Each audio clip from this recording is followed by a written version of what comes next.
Notre Dame recruiting in Chicago is more important than ever, it feels like. And Kyle Kelly and I were at the huge matchup last week between Mount Carmel and Brother Rice. Mount Carmel, the home team, had several key Fighting Irish targets, and the Caravan did win 27-14 in a hotly contested game. Incredible atmosphere.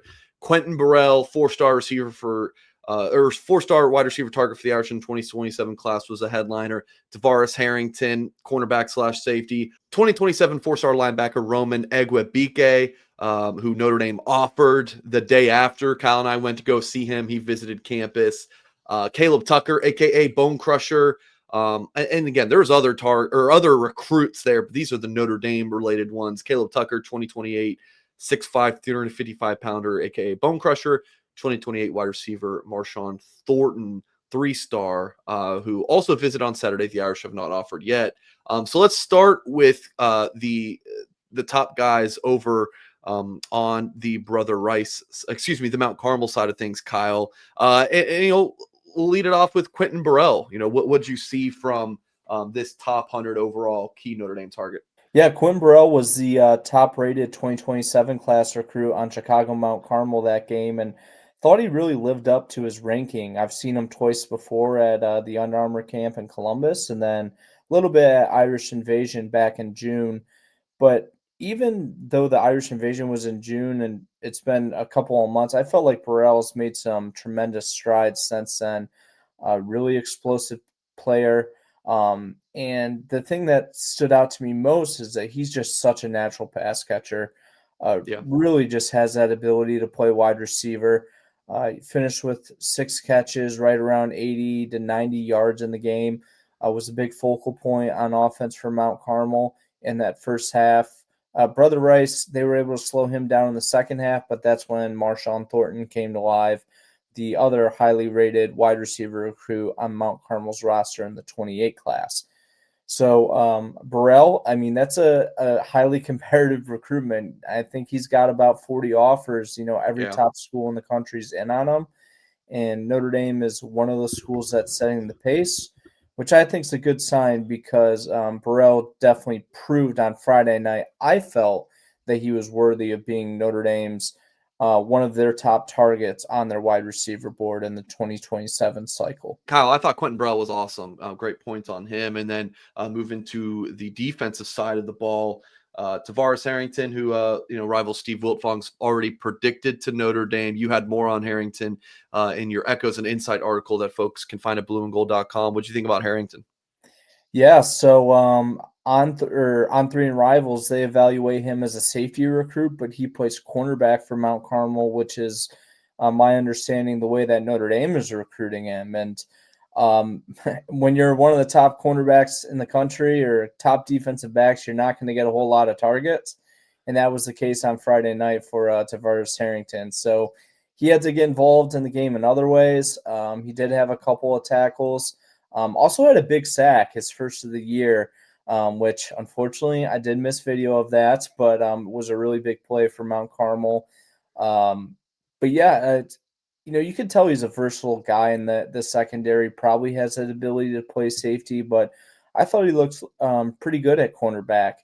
The one thing that does stick out about him that maybe differentiates him from other recruits at his position in the cycle, super fast, quick guy, twitchy. I mean, he moves really quickly. And I think that's one of the reasons why Notre Dame likes him.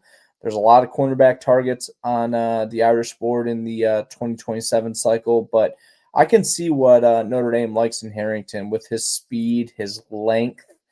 All those are, some of his exceptional qualities. Being that he's only a high school junior, he is going to have to bulk up, but I don't think that's a major concern. And would be a great gift for Notre Dame to land. We already talked about Burrell, but also Harrington, being that these are 2 of the top prospects in Chicago. Yep, his sack was on the Brother Rice quarterback rolled right, and Harrington was blitzing from the backside, so that ended up kind of working out great. And he did come up with the nice sack. A couple other guys I want to talk about. Marshawn Thornton, Yeah, 2028. Notre Dame has not offered yet. I thought he had a tremendous game. I would not be surprised if Notre Dame offered him, for pot of gold day next year. Who else? Yeah, Bone Crusher I thought was awesome. This is, again, just talking about Mount Carmel players. I mean, look at this monstrosity on here. I mean, you can't just not double team him. I don't know. I mean, they double teamed him most of the game, but then it's like, all right, you have Braden Jones, and there was another P5 commit. I think it was this young man right here. Like Joey Quinn. Joey Quinn. Yeah. Is that the Illinois or the Vandy commit? Yeah, committed to Vanderbilt. Yeah. So Notre Dame. it was loaded. Both defensive lines were very impressive. And then moving over to the Brother Rice side of things, 3 Notre Dame targets. Braden Parks, we'll talk about in another video, the latest in his recruitment. Cameron McGee, a big-time 2028 edge rusher, and Jack McNamara. McNamara, I don't believe was targeted on the night. That was disappointing. He added his offer from the Irish in September during a visit. Cameron McGee, the number 10 overall player and number 2 edge, according to the Rivals industry ranking. He was hot early in the game. Let me pull up a couple of his clips. Had this TFL right here where he like shows off that really nice bend, like just blows past this H-back and makes the stop in the backfield. That was impressive. And then really just a few plays later, I believe, gets a fumble recovery.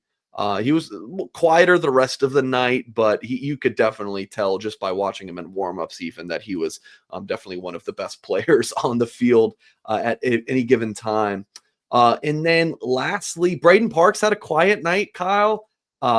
He was double teamed a ton, but here he was able to get a sack, and this was his only sack on the night. I believe he finished with 3 tackles.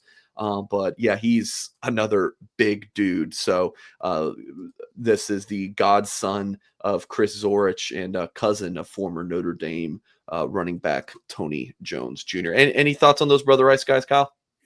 No, yeah, I mean, it was disappointing not to see Jack McNamara get heavily involved in the offense, but I will say that, forgive me, Brother Rice, for forgetting his name, but the senior tight end on Brother Rice actually played a big 87, role. Yeah. So I included some notes on him on the loose emoji message board. Braden Parks, kind of not necessarily what I expected of him, but it was similar to when I saw Braden Parks last season against Mount Carmel. Was getting a lot of double teams, and I'm with you on Cameron McGee, explosive athlete off the edge, and you can see why that Rivals considers him one of the top edge rushers in the 28 cycle.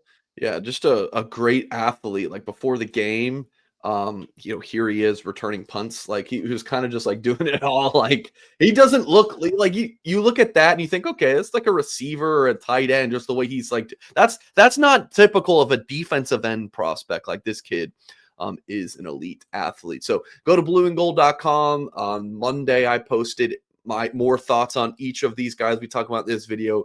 Kyle had some intel. And yeah, you just find even more recruiting coverage over on our website, blueandgold.com. Appreciate you all for watching. Hit the thumbs up if you have not done so yet. And as always, we will catch you next time.